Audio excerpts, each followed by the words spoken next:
Hi everybody, I am Chhablani, retina specialist from UPMC Vision Institute.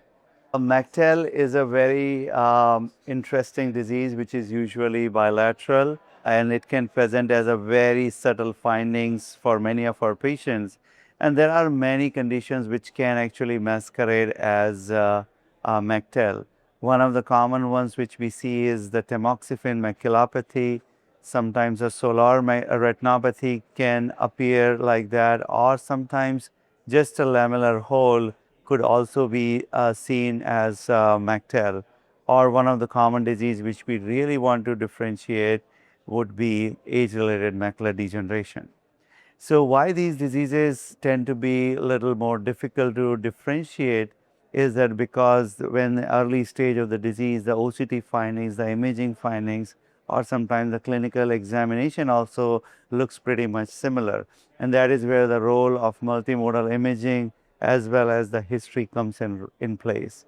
So if you are thinking about if your patient has exposure to tamoxifen and the findings show signs of degenerative cyst, then it goes more in favor of tamoxifen retinopathy.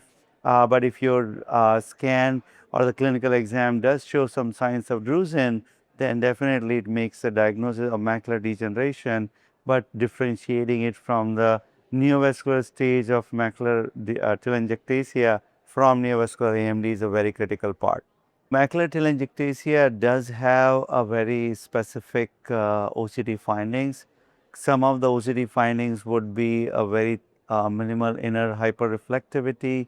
There could be a sign called ILM drape sign. There will be signs of neurodegenerative cyst. There will be a signs of ellipsoid zone loss.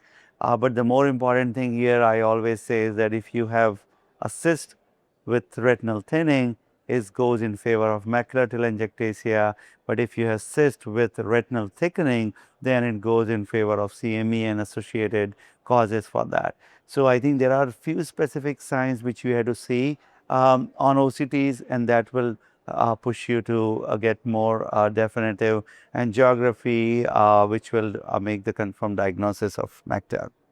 Multimodal imaging is becoming the backbone of our retina practice, particularly in difficult cases such as macular telangiectasia. So, when we really talk about multimodal imaging for macular telangiectasia, then certainly the fundus autofluorescence plays a role, which shows loss of central hypoautofluorescence at a very early stage of the disease. And we already discussed about the OCT findings. When you get on angiography, then angiography shows you parafoveal hyperfluorescence more on the temporal side of the fovea, but there will be a late hyperfluorescence all around. So these are some of the signs which are like kind of very specific for macular telangiectasia.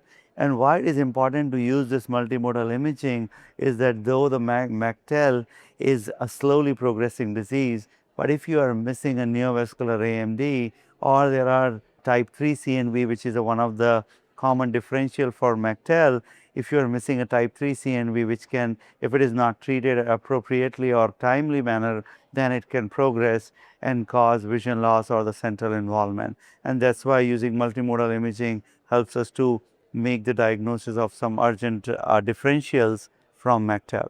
I would say that so far we did not have any treatment for macular telangiectasia, but today we have treatment for macular telangiectasia and Salto implant, which just got approved for these patients. So now it is more important that we diagnose these cases. And why we diagnose early? Because the studies for this implant clearly showed that younger age group, lower ellipsoid zone loss, patients tend to improve, tend to have better outcome with this implant. So now we have to diagnose these patients early and then introduce the treatment options and prevent further photoreceptor loss. Why do we really, when you are following up a patient with MacTel, and usually MacTel is a very slowly progressive disease, patients are either are mostly asymptomatic or have some central reading difficulty, central scotoma.